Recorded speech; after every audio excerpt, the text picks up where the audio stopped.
2? Do you use 3 and then some kind of a combination? So could we just talk a little bit about what are these differences between these classes of drugs?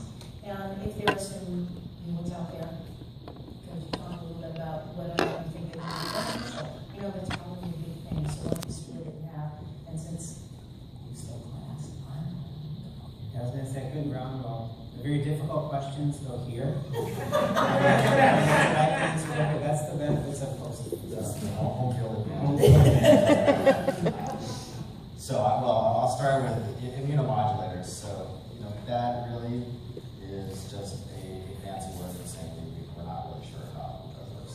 Oh, so that's being a little facetious, but that really is true to some extent.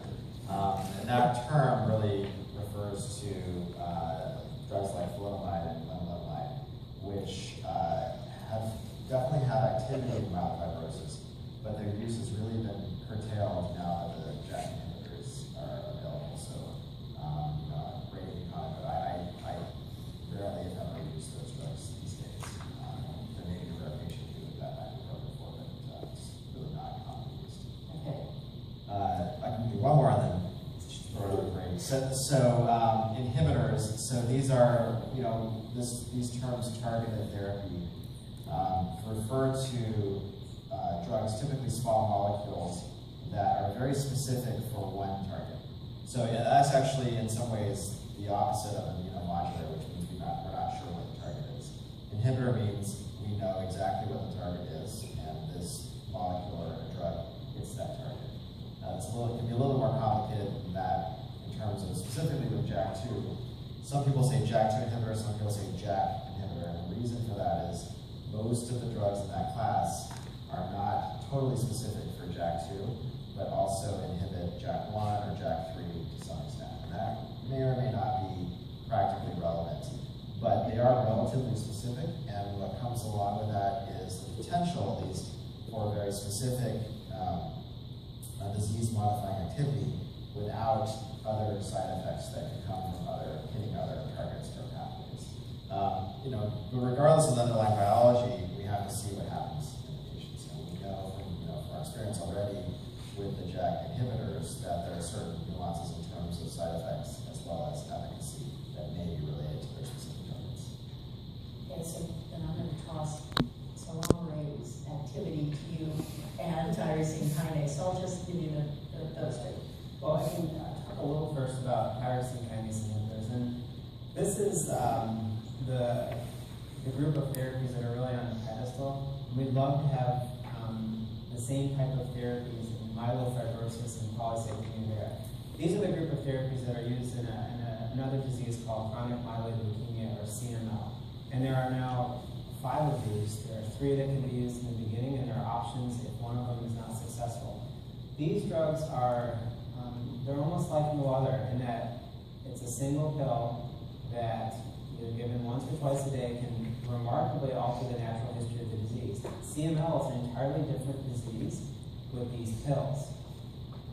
They're not used, there has been a clinical trial in polycythemia vera, and they've had historical uses in myelofibrosis, but they haven't been, the tyrosine kinase inhibitors haven't been successful in these groups of diseases, and we're not looking at this type of therapy in the diseases we're focusing on today.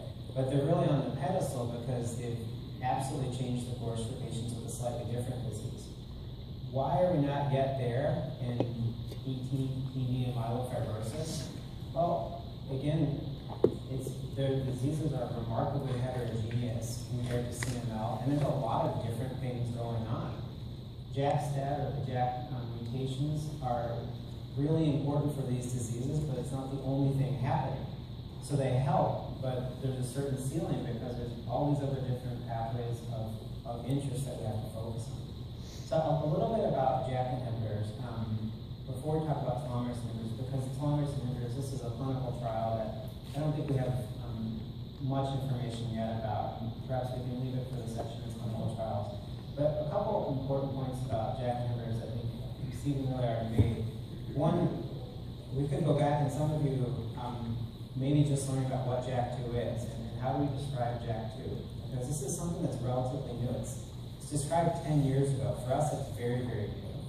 The way we talk about it in the clinic, and for some of my patients who are here, you know this, we talk about it as if it's a light switch that went on and stayed on. It's a switch we all have, but for some patients in adulthood, the switch goes on and stays on, and it's like a signal being sent to the bone marrow of the spleen, a signal that's fixed into the on position, grow, grow, grow. So these medications are designed to, the intent was to flip the switch back. But what they're really doing is, it's almost like a chandelier where we're putting a dimmer on the signal. The signal is being sent, but we're dimming it a little bit. And that's what the JAK inhibitors are doing.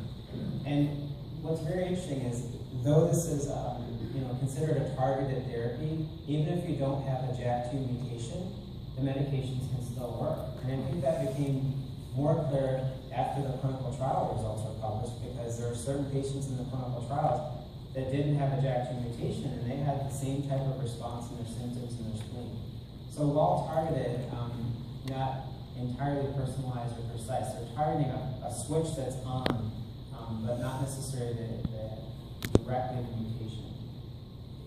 Okay. And a little bit about the telomerase? So telomerase, this is, the way I'll describe telomerase is, if you look to your shoes, if you're wearing, I'm not wearing lace shoes, but if you're wearing lace shoes with a shoelace, the plastic on the end of the shoelace protects the shoelace from unraveling, okay? And it sort of, if you could say it as much as it can, perhaps it immortalizes the shoelace. And there's a thought that certain cancer cells have that plastic cap that immortalizes the telomere. When the telomere, part of the DNA, shortens, the cancer cells die. And so the intent of the telomerase inhibitor is to take off the plastic cap of that shoelace so that the shoelace unravels. To take off that plastic cap, or that part of the cancer cell that's giving it immortality, and then forcing it into its natural fate. So trying to get some of these myelofibrosis cells to die. And that's what the principle of the imetelstat drug is. And this is a drug that's in, now it's in clinical trials, and there's a larger clinical trial that's to open. But do you have any other details about? Yeah, I think I would say, first of all, it's a really nice analogy with the shoelace. The role of telomerase and imetelstat telomerase inhibitor, specifically in myelofibrosis, in terms of the biology, I think at this point is very much not fully understood. So in fact, I don't think we can say conclusively that inhibiting telomerase and therefore shortening the telomeres, as Brady described, in this disease is necessarily how this drug might work in myelofibrosis. But all that aside, in terms of biology, what we know, what has been reported in some of the big meetings that we attend, is that in a small group of patients who have been treated with this drug, some patients actually saw reversal of fibrosis, and looking at some of the genetic changes like JAK2 mutation and whatnot, some of those mutations actually were going down, even going below the limit of detection, which is something we don't typically see with JAK inhibitors. So that has resulted in justifiably so excitement about this drug, and the phase 2 study that will soon be opening across the country. The caveat to that, again, with small numbers of patients to be aware of, is that there have been some toxicities observed, particularly with regard to